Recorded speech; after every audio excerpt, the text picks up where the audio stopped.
Therefore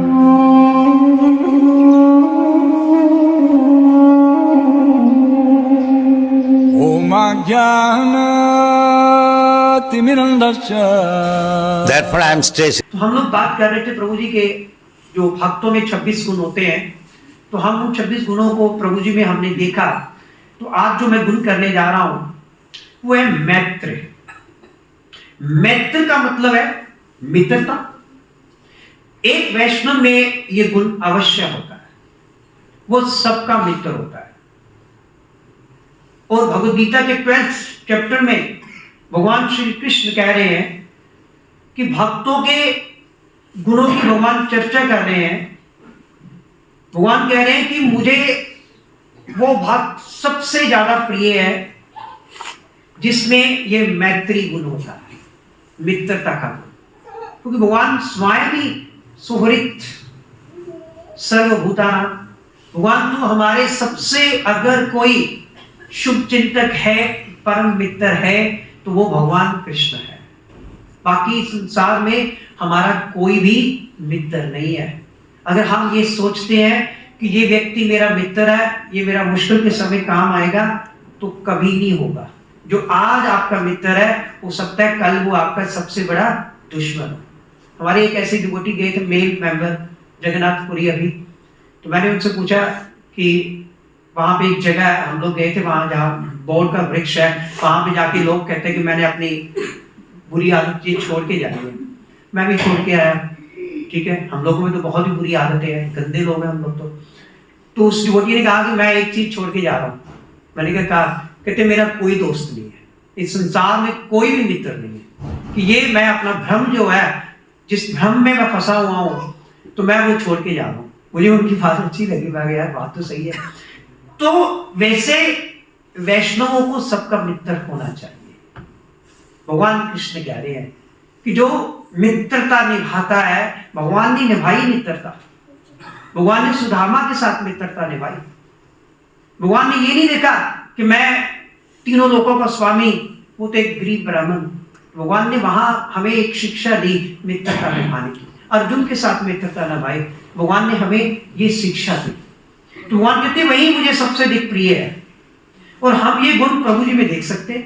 मैंने तो बहुत क्लोज देखा। Prabhu ji he is the well wisher of each and everyone, सभी के शुभ चिंतक है। केवल शुभ चिंतक नहीं है, गाइड भी है, गुरु भी है, मार्गदर्शन भी करते हैं हमारा। उन्होंने सबको प्रेम से कृष्णा कॉन्शियस में लाने का प्रयास किया। आज अगर कपूरथला में हम भगवान कृष्ण की भक्ति का प्रयास भी अगर कर रहे हैं, भक्त तो हम नहीं है। अगर हम कहते हैं कि हम भक्त है, हाँ, भक्ति का एक प्रयास है, अभ्यास है। हम अपने आप को नौकर कह सकते हैं, सर्वेंट कह सकते हैं। अगर कुछ भी अगर हम कुछ कर पा रहे हैं, उसके पीछे कौन है? परमात्मा केशवानंद प्रभु जी। प्रभु जी ने प्रशंसा के माध्यम से, प्रशंसा भरे शब्दों से लोगों को समझाया। प्रभु ने बताया कि यू हैव टू ग्रेटिफाई। अब अगर किसी को हम ग्रेटिफाई करेंगे तो उसको बात बहुत जल्दी समझ आएगी। अगर आप उसको पहले ही काट देंगे, वो तो आगे नहीं सुनने वाला था। क्या सुनेगा हमारी? सुबह बात हो रही थी हमारी ऐसे ही राम प्रभु के घर में, जब प्रोग्राम खत्म हो गया कि वैलेंटाइन डे आ रहा है 14 फरवरी को, तो मैंने भी वहां पे एक बात कही कि हम बच्चों को काट नहीं सकते। हम बच्चों को ये नहीं मना कर सकते कि don't celebrate this Valentine day. हम उनको ये शिक्षा दे सकते हैं कि ये वैलेंटाइन डे जो है वो अपने सबसे जो परम आपके प्रेमी है उसके साथ सेलिब्रेट करिए। वो हमारे परम प्रेमी कौन है? भगवान श्री कृष्ण। हम बच्चों को ये कह सकते हैं अगर आपने सेलिब्रेट करना है तो क्यों ना भगवान के साथ सेलिब्रेट करें। तो प्रभु जी ने प्रशंसा से सबको शुद्ध भक्त बनाने का प्रयास किया और हमें समझाते हैं प्रभु जी कि किस प्रकार भगवान की भक्ति करनी है। यदि हम किसी के शुभ चिंतक हैं तो हमें क्या करना चाहिए? प्रभु जी बताते हैं कि हमें उन्हें भक्ति में लाना चाहिए। जो व्यक्ति आपको भगवान कृष्ण की भक्ति में लाने का पुरजोर प्रयास करता है वही आपका शुभ चिंतक है। और जिसके कारण आपकी भक्ति खराब हो रही है वो कभी भी आपका शुभ चिंतक नहीं हो सकता। प्रभु जी कहते हैं कि सबसे बड़ा हमारा शुभ चिंतक वही है जो हमें भगवान कृष्ण की भक्ति में लाता है और सबको हंसकर हरे कृष्ण कहना। प्रभु जी हमें ये गाइड करते हैं, कोई भी मिले उसे हंसकर कहो हरे कृष्णा, चाहे आपसे कोई नाराज भी क्यों ना हो। आप उसको एक बार मुस्कुराकर उसको बुलाएंगे ना, 2 बार बुलाएंगे, तीसरी बार वो खुद ब खुद बदल जाएगा, हरे कृष्णा ऐसे कहेंगे। सबको हंसकर हरे कृष्ण कहना सबके हृदय को बदल देता है। अगर हम हंसकर किसी को हरे कृष्णा कहते हैं, वो उसके हृदय को चेंज कर देता है। वो कहते हैं कि संसार के सारे जीव भगवान कृष्ण के भिन्न अंश है, उनके पुत्र है और इस नाते से हमारा उनके साथ बहुत गहरा संबंध है कि we are the part and parcel of Krishna. मम वंश जीव लोके जीव भूता सनातना। भगवान कृष्ण के हम सब कौन है? अंश है। अब सब भगवान कृष्ण के अंश है, हम भी भगवान के अंश है, तो हमारा आपस में बहुत गहरा संबंध है सभी का, है ना? सबका गहरा संबंध है क्योंकि बीच में सेंट्रल फिगर कौन है? भगवान। हम भगवान से संबंधित है, आप भी भगवान से संबंधित है, तो हम लोगों का भी आपसे गहरा संबंध हो गया। इसलिए हमें सबके शुभ चिंतक बनना है, तभी कृष्ण प्रसन्न होंगे। अगर हम भगवान के रिश्तेदारों के अशुभ चिंतक बनेंगे, अगर हम भगवान के रिश्तेदारों का विरोध करेंगे, भगवान कैसे प्रसन्न होंगे? होंगे ही नहीं। हम सब सारे कौन है? भगवान के रिश्तेदार है, नातेदार है। तो हमें इन सबको क्या करना है? सबसे गहरा संबंध बना के रखना है, सबके शुभ चिंतक बनना है। अपने प्रिय व्यक्ति को, जो आपका सबसे प्रिय व्यक्ति होता है, आप उसको क्या चीज देना चाहते हैं? सबसे बेशकीमती चीज। आमतौर पे हमारी औलाद जो होती है हमारी सबसे प्रिय होती है। हम अपनी औलाद को अपनी सबसे प्रिय वस्तु भी देने को तैयार हो जाते हैं। हमारी सबसे प्रिय वस्तु क्या होती है? हमारी लाइफ, हमारे प्राण। अगर आपके बच्चे के लिए कोई प्रॉब्लम आ जाए तो जो माँ बाप होते हैं आप सामने खड़े हो जाते हैं। अगर ऐसी कोई बात आती है तो अपने प्राण तक, सबसे प्रिय जो प्राण होते हैं व्यक्ति को, तो वो भी अपनी औलाद के लिए वो देने को तैयार हो जाता है। तो एक भक्त के लिए प्रभुपाद जी बता रहे हैं, एक भक्त के लिए सबसे प्रिय वस्तु क्या है? वो है भगवान। ये तो भौतिक स्तर पर है ना, औलाद हमें प्रिय है, लेकिन एक भक्त की दृष्टि से देखा जाए, शास्त्रों की दृष्टि से देखा जाए, हमारी सबसे प्रिय वस्तु क्या है? भगवान है। अगर हम किसी के शुभ चिंतक है तो उसे हमें क्या देना है? भगवान देने हैं, भगवान की भक्ति देनी है, तभी हम अपने जीवन के कर्तव्यों को पूरा करेंगे। अदरवाइज हमारे जीवन का जो कर्तव्य है, हमारे जीवन का वो कर्तव्य कभी भी पूरा नहीं हो सकता। क्योंकि जो लोग हैं, जो नए भक्त बने हैं, उनको नहीं पता कि कीमती चीज क्या है। उन्हें तो संसार की चीजें कीमती लगती है, लेकिन भक्त को पता है कि सबसे कीमती चीज तो भगवान कृष्ण है। अगर आप किसी को भगवान श्री कृष्ण दे दे, क्या उसका भगवान श्री कृष्ण के साथ संबंध जो है पुनर्स्थापित कर दे, ये आपने उसको बहुत कीमती चीज दी है। अभी उसको नहीं समझ आएगा, लेकिन कई वर्षों के बाद जब वो एडवांस लेवल पे पहुंचेगा, फिर उसे बात समझ आती है कि मुझे कितनी कीमती चीज उस वक्त मिली थी। और अगला गुण है कवि। कवि है या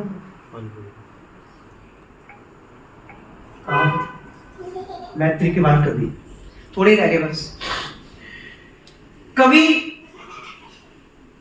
एक वैष्णव जो है वो कवि होता है। एक वैष्णव जो है वो कवि होता है। कैसे? अब जिस प्रकार, एक छोटी सी एग्जांपल है, एक बकेट होती है ना, बाल्टी कहते हैं हिंदी में, पंजाबी में कहते हैं बकेट। बाल्टी में जब पानी भर जाता है, उसमें अगर और पानी डाला जाता है तो वो पानी क्या करता है? ओवरफ्लो करता है कि नहीं? उसी प्रकार एक भक्त के हृदय में भगवान के प्रति इतना प्रेम होता है, प्रेम भरता जाता है, फिर वो ओवरफ्लो कैसे होता है? कविता के, भगवान की ग्लोरिफिकेशन के रूप में, भगवान के लिए लेक्चर करने के रूप में, भगवान के लिए किताबें लिखने के रूप में, फिर वो जो प्रेम है वो ओवरफ्लो होता है। और ऐसा ही प्रेम परम आदरणीय डॉक्टर केशवानंद प्रभु जी के हृदय से कई वर्षों से, पिछले 25-26 वर्षों से वो जो कृष्ण प्रेम है वो उनके हृदय से ओवरफ्लो हो रहा है। कैसे ओवरफ्लो हो रहा है? उनके लेक्चर्स के माध्यम से। मैंने प्रभु जी के ऑलमोस्ट 90% लेक्चर्स मैंने सुने हैं और पढ़े हैं और किए भी है हमने। और मैंने इस्कॉन में काफी डिवोटीज के लेक्चर भी हमने सुने हैं, लेकिन एक चीज हमने जो प्रभु जी में पाई वो किसी में नहीं हमें मिली, वो थी सेल्फ रियलाइजेशन, अनुभूति, भगवान कृष्ण की अनुभूति। प्रभु जी का जब लेक्चर आप सुनो, एक बार सुन के देखो, आपको लगेगा कि वाकई एक सेल्फ रियलाइज्ड सोल जो है वो लेक्चर कर रही है, उसमें रियलाइजेशन है। कोई भी लेक्चर आप देख लो, मैंने कभी तो कहा तो परमहंस है, वो तो निकाल देते हैं ऐसे उस लेक्चर का, उस श्लोक का जो मीनिंग हम करोड़ों वर्षों तक नहीं समझ सकते, प्रभु जी एक क्षण में उस मीनिंग को निकाल के हमें दे देते हैं। ये परम आदरणीय केशवानंद प्रभु है। क्योंकि एक शुद्ध भक्त होने के नाते उन्हें इस बात की क्लैरिटी है कि उनके जीवन का उद्देश्य भगवान कृष्ण का प्रेम प्राप्त करना है। हमें क्लैरिटी नहीं है, हमारे जीवन का उद्देश्य हमें कुछ और लगता है, लेकिन जो भक्त होते हैं उनको पूरी क्लैरिटी होती है कि उनके जीवन का उद्देश्य कृष्ण प्रेम प्राप्त करना है और वो उसके लिए प्रयासरत भी है। प्रभु जी उसके लिए प्रयासरत है, वो कृष्ण प्रेम प्राप्त कर रहे हैं, उसके लिए प्रयास भी कर रहे हैं। इसलिए वे भगवान की इच्छा को जानते हैं कि कृष्ण चाहते हैं कि सब जीव उनके धाम लोग जाए। भगवान तो यही चाहते हैं ना, कौन बाप नहीं चाहता कि उसका बेटा उसके पास रहे। भगवान के हम बेटे हैं, भगवान की भी यही इच्छा है कि हम लोग वापस भगवान के धाम चले जाए। तो भगवान की इच्छा को पूरा करने के लिए प्रभु जी हम सब लोगों के लिए सुंदर सुंदर लेक्चर देते हैं और लेक्चर देकर हमें भगवान से जोड़ते हैं। प्रभु जी के लेक्चर्स का ही हमारे ऊपर एक प्रभाव है कि हम लोग बचे हुए हैं। जो लोग बचे हुए हैं ना, it is only due to his lectures.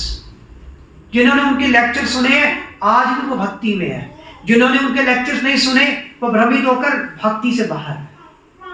प्रभु जी के लेक्चर्स हमें भगवान से जोड़ते हैं। क्यों जोड़ते हैं? क्योंकि वो अनुभूति हो रही है, सेल्फ रियलाइजेशन हो रही है, क्योंकि उन्हें कृष्ण से प्रेम है, उन्हें कृष्ण के प्रेम का एहसास है, अनुभव है। मैंने सुबह कहा था ना कि नॉलेज लेनी है, क्या था, बहवो ज्ञान तपसा, बहवो ज्ञान तपसा। सबसे पहले ज्ञान लेना है, लेकिन केवल ज्ञान लेना ही काफी नहीं है, केवल ज्ञान लेना ही काफी नहीं है, उस ज्ञान को तपस्या में कन्वर्ट करना है।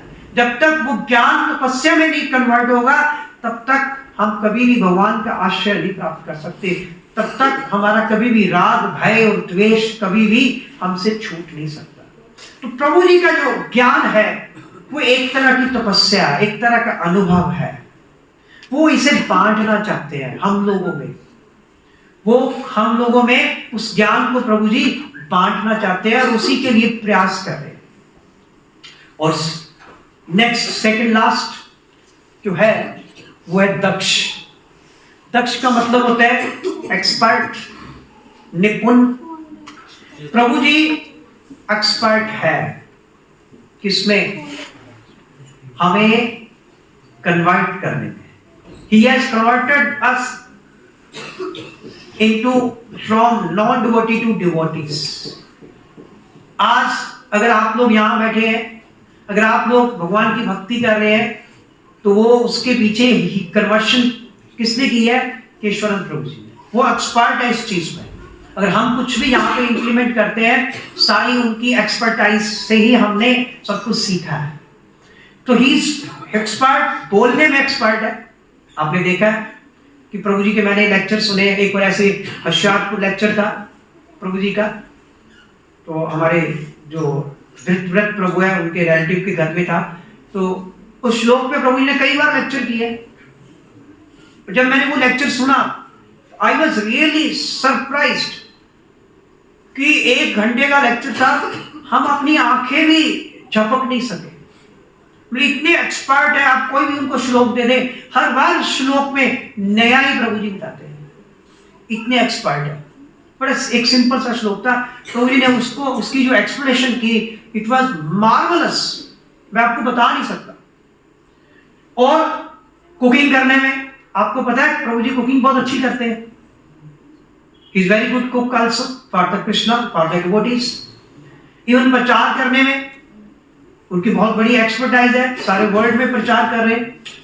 और आपको पता है he is good singer also, भजन बहुत अच्छे गाते हैं, इवन मृदंग बहुत अच्छी बजाते हैं। आपने भी देखी, हमने तो देखी है बाबे मल्ले में, मुझे याद है प्रभु जी ने किया था, याद है आपको, तब आप जुड़े नहीं थे, तो प्रभु जी ने सोफे में ऊपर बैठे थे, तो वो नीचे जो उस वक्त तो भक्तिस्थान प्रभु मृदंग बजाते होते थे, गोकुल प्रभु तो बाद में आना शुरू हुए, तो भक्तिस्थान प्रभु बजा रहे थे, प्रभु जी को थोड़ा सा ठीक नहीं लग रहा था, उन्होंने मुझे पकड़ाओ, तो प्रभु जी ने सोफे में बैठ के फिर खुद मृदंग बजाई, he so much expert in playing the mridang also. और हर चीज में वो दक्ष है, क्योंकि वो शुद्ध भक्त है, इसलिए एक्सपर्ट है, पूरी तरह से शुद्ध है, हर चीज का सॉल्यूशन है उनके पास, और इतना सुंदर सॉल्यूशन होता है उनका कि उसके पीछे भक्ति देने की भावना उठती है।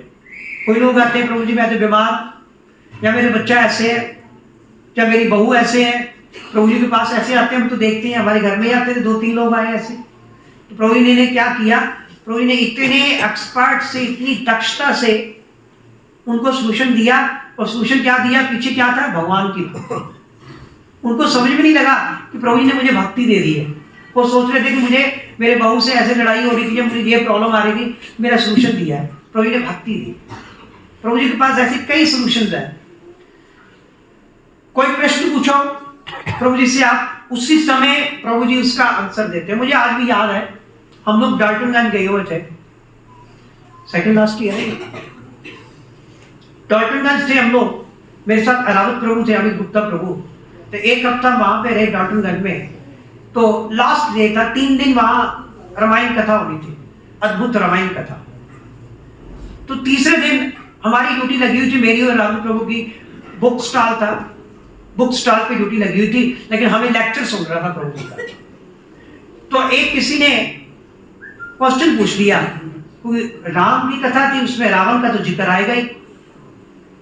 अब उसने क्वेश्चन पूछा, बड़े गुस्से से, बड़े रूडली उसने प्रश्न पूछा कि आपने कैसे रावण के नाम के साथ तू शब्द लगा दिया, आपने रावण क्या आदर नहीं किया।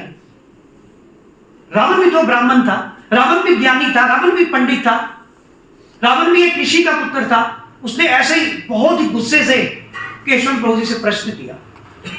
तो हम लोग वहां पे बैठे, हमारी सीटी पीटी गुल होगी, क्योंकि हम सोच रहे थे अब प्रभु जी आंसर क्या देंगे इसमें। बात तो सही है, रावण भी तो ब्राह्मण है, he is a most knowledgeable person, चारों वेद उससे आते थे, वो एक ऋषि का पुत्र थे वो। और अब वो कह रहा है कि आपने रावण का आदर नहीं किया, रावण का नाम गलत ढंग से लिया, गलत बात है, आपको ऐसा लेना नहीं चाहिए था। तो हम लोग सोच रहे थे प्रभु जी क्या उत्तर देंगे। मुझे आज भी याद है, रावण प्रभु मेरे साथ थे, हमने डिस्कस किया उसी वक्त, यार फंस गए भैया, तो सिंपल सी बात है, अब देखो इसका उत्तर देना इट्स वेरी डिफिकल्ट। तो प्रभु जी ने इतने दक्षता से, इतने एक्सपर्टाइज से उसका उत्तर दिया, आज भी मैं उस चीज का कायल हूं। अब सुनना चाहेंगे उत्तर क्या दिया था प्रभु जी ने। कोई ने कहा कि भैया ठीक है, एक प्रश्न मैं आपसे पूछता हूं पहले, अगर आप मेरे प्रश्न का उत्तर दोगे फिर मैं आपके प्रश्न का भी उत्तर दे दूंगा, या हो सकता है कि आपके प्रश्न मेरे प्रश्न के उत्तर में ही आपको अपना उत्तर मिल जाए। उन्होंने पूछा कि भैया आपके पड़ोस में आपका एक मित्र रहता है।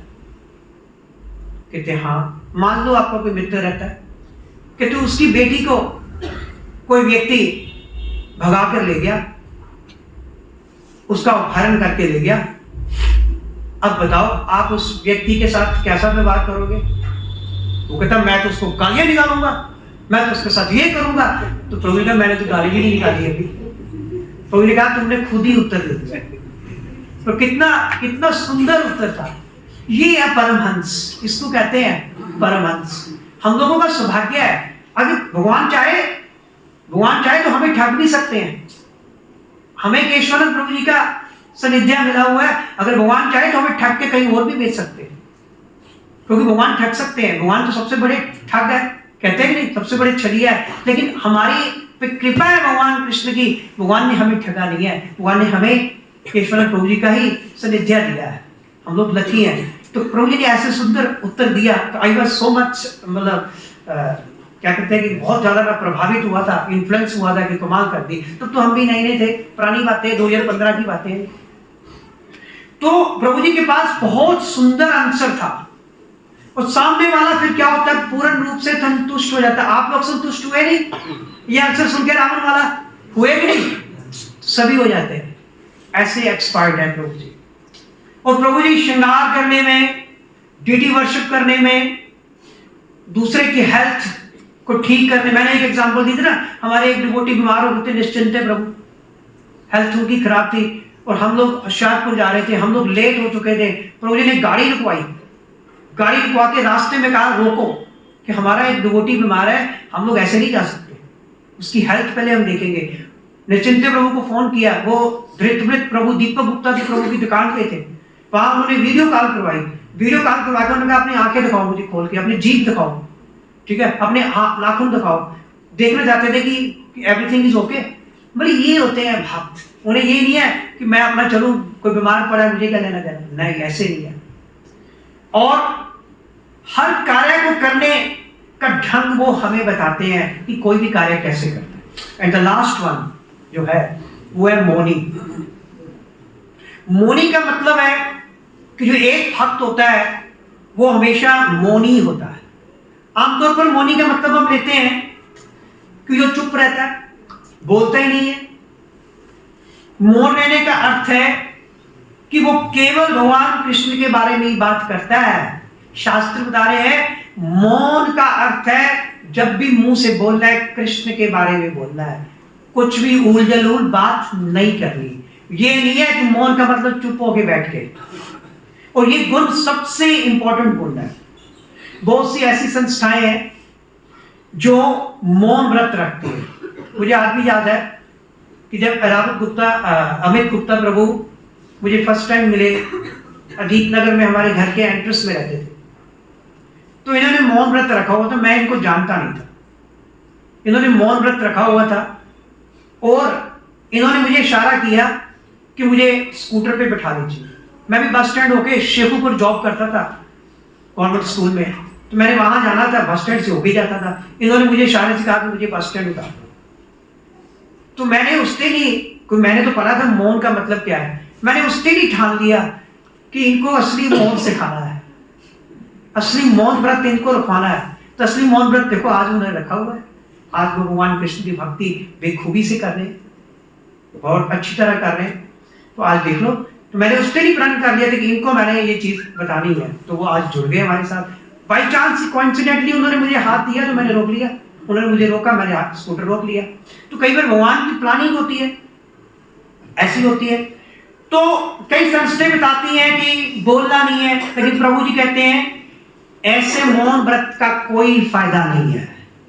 अगर आप ऐसे मौन व्रत रख रहे हो, सारा दिन चुप बैठे हो, भगवान ने आपको जीभ दी है, चुप रहने के लिए नहीं दी, उलझुल बातें करने के लिए नहीं दी। जीभ का उपयोग भगवान का गुणगान करने में करो। इस जीवा से भगवान का नाम लो, हरे कृष्ण महामंत्र का जप करो, इस जीवा को सार्थक करो। भगवान ने ये जीभ दिया, अगर जीभ से भगवान का नाम ही नहीं लिया तो वो हमारा जो प्रयोजन था, जिस प्रयोजन से भगवान ने हमें जीभ थी वो जीभ का जो प्रयोजन था वो तो हुआ ही नहीं, सिद्ध ही नहीं हुआ। इसलिए इस जीभ से किसका नाम लेना है? भगवान का नाम लेना है। भगवान का गुणगान करो, और भी कर सकते हैं आप, तो इस जीवा से प्रचार कर सकते हैं आप। सबसे बड़ी भक्ति प्रचार है। अगर आप भगवान का प्रचार अपनी जीवा से कर रहे हैं ना, भगवान सबसे ज्यादा प्रसन्न होते हैं उस व्यक्ति से। भगवान तो कह रहे हैं अर्जुन, ना मुझे कोई इससे पहले कोई प्रिय था, ना प्रिय है और ना प्रिय होगा। किससे? जो मेरी गीता दूसरों को सुना रहा है। जो मेरा और अर्जुन के बीच जो संवाद हुआ, वो संवाद जो किसी दूसरों को सुनाता है, भगवान कहते हैं उससे अधिक प्रिय ना मुझे था, ना मुझे है, ना मुझे होगा। और ये बात मैंने जब 2011-12 में जानी तो मैंने गीता लोगों को सुनानी शुरू कर दी। मैंने कहा भगवान कहते हैं कि मुझे उससे कोई अधिक प्रिय नहीं होगा। तो हमने कहा कि फिर अगर भगवान का प्रिय बनना है तो भगवान का संवाद जो अर्जुन के साथ हुआ उसको लोगों को सुनाया जाए, तो भगवान प्रसन्न होंगे। तो वो कहते हैं कि हमें बेकार की बातों में समय व्यर्थ नहीं गंवाना चाहिए। प्रभु जी बता रहे हैं मौन व्रत रखकर तो बल्कि मन अशांत हो जाता है। पता है आपको, मौन व्रत रख के मन शांत हो जाता है। हमारी सारी एनर्जी सुबह उल्टा वेस्ट होती है इशारे करने में। सारा दिन थक जाते हैं इशारे कर करके, ये करना वो करना, इशारों से ही हमारी एनर्जी वेस्ट हो जाती है। मन उल्टा शांत करने की बजाय अशांत हो जाता है। प्रभु जी बता रहे हैं, तो ये हमारी डिस्कशन हुई थी प्रभु जी के साथ, कहते उल्टा मन अशांत होगा, एनर्जी वेस्ट होगी। मौन व्रत रखने का उद्देश्य तो मन को शांत करना है। जिस बात से मन ही शांत नहीं हो रहा उसको रखने का फायदा क्या? अरे मन को शांत करना है। शांति मृच्छति, श्लोक पढ़ा ना हमने, हमें शांति कैसे प्राप्त होती है? भगवान का नाम लेकर, भगवान का गुणगान करके हमारा मन शांत होता है। अब करके देखो, मान लो आप घर से लड़के गए हैं, अपने पति से लड़के गए या अपनी पत्नी से लड़के गए, आप चले गए वहां पे कीर्तन पे, और जब आप गुणगान करेंगे, भगवान का गुणगान करेंगे, आपका मन इतना अशांत था, इतना अशांत था, लेकिन जैसे ही आपने भगवान का गुणगान किया आपका मन शांत हो गया। है कि नहीं? अनित प्रभु हंस रहे, मन शांत हो जाता है। रियलिटी है, भगवान का नाम लेने से ही मन शांत होता है, ना कि मौन व्रत रखते। ये जरूरी है। अगर शांत होना है तो शांति तो वास्तव में भगवान की ग्लोरिफिकेशन करने से मिलती है। भगवान की ग्लोरिफिकेशन से शांति मिलती है। करके देख लो, जिसका मन अशांत हो, भगवान की ग्लोरिफिकेशन स्टार्ट कर दो। कुंती महारानी की शिक्षाएं पढ़नी शुरू कर दो, आपका मन विद इन ए सेकंड शांत हो जाएगा। और शांति तो वास्तव में भगवान की ग्लोरिफिकेशन में मिलती है। इसलिए मौन व्रत ऐसा धारण करो कि सप्ताह में एक दिन मैं पूरा दिन भगवान कृष्ण के अलावा अन्य कोई बात नहीं करूंगा। है कोई ऐसा व्यक्ति जो ऐसा संकल्प लेता है कि मैं हफ्ते में एक दिन अगर बोलूंगा तो कृष्ण के बारे में बोलूंगा, ये नहीं बोलूंगा सब्जी दो, रोटी बनाओ, ये करो, वो करो, ये नहीं कहूंगा। है कोई ऐसा? आज ही ले लो संकल्प कि सप्ताह में एक दिन सिर्फ मैं कृष्ण के बारे में बोलूंगा। प्रभु जी कह रहे हैं कि अगर संकल्प लेना है, अगर मौन व्रत रखना है, प्लीज ये रखिए। प्रैक्टिकल, प्रभु जी प्रैक्टिकल सॉल्यूशन बता रहे हैं, ये थ्योरेटिकल सॉल्यूशन है चुप रहना। प्रभु जी प्रैक्टिकल बता रहे हैं, मन तभी शांत होगा। तो प्रभु जी हमें ऐसा बता रहे हैं।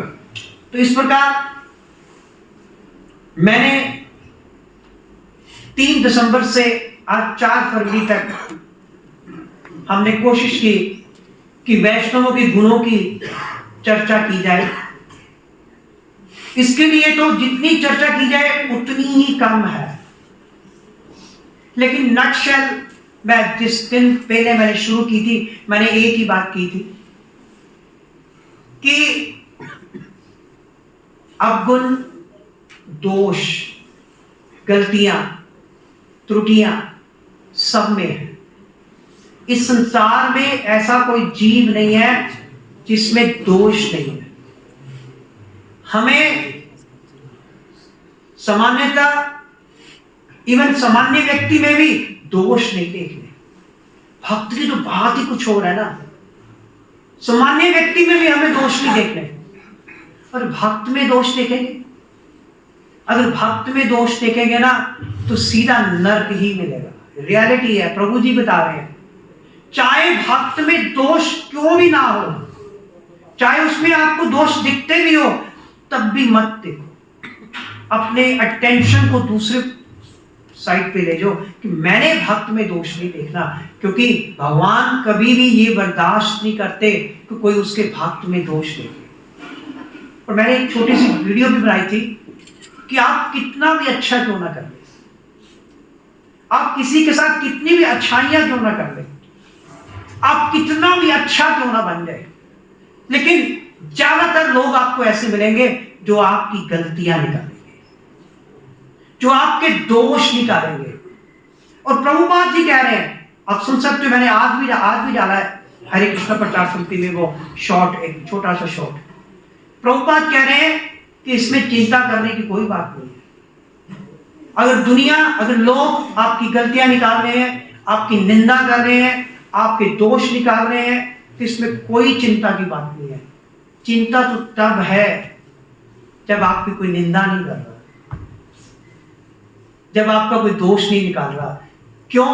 प्रभुपाद जी कह रहे हैं इसका मतलब है कि प्रचार सही से नहीं हो रहा। अगर कोई आपका दोष निकाल रहा है, आपकी निंदा कर रहा है, तो इसका मतलब प्रचार सही से हो रहा है, तभी तो निंदा हो रही है, तभी तो दोष हो रहा है। अन्यथा प्रभुपाद जी कह रहे हैं चिंता का विषय है। अगर आपका कोई दोष नहीं निकाल रहा, आपकी निंदा नहीं कर रहा है, तो बहुत चिंता का विषय है। तो अगर आपका दोष और कोई निंदा कर रहा है तो इसमें कोई चिंता का विषय नहीं है। लेकिन फिर भी हमें भक्तों में दोष नहीं देखना। यही लेक्चर का एसेंस था कि हमें भक्तों में गुण देखने हैं। ऐसा कोई इंसान ही नहीं है जिसके अंदर कोई गुण नहीं है। हमें भक्तों में गुण देखने हैं। जब गुण देखेंगे ना, भक्तों में गुण ढूंढेंगे तो क्या होगा? वो सारे गुण हम में आ जाएंगे, सारे गुण हम में आ जाएंगे। इसलिए अगर आप चाहते हो गुणों का भंडार बनना, मैंने सुबह भी कहा था ना, भगवान की भक्ति गुणों की खान है। अगर गुणों का भंडार बनना चाहते हैं तो गुण देखो, अवगुण मत देखो। अवगुण तो है, सभी में है, सो उस अवगुण को नजरअंदाज करके उस अवगुण को भगवान की सेवा में लगा दो। बस यही हमने करना है। हरे कृष्णा। श्रील प्रभुपाद की जय।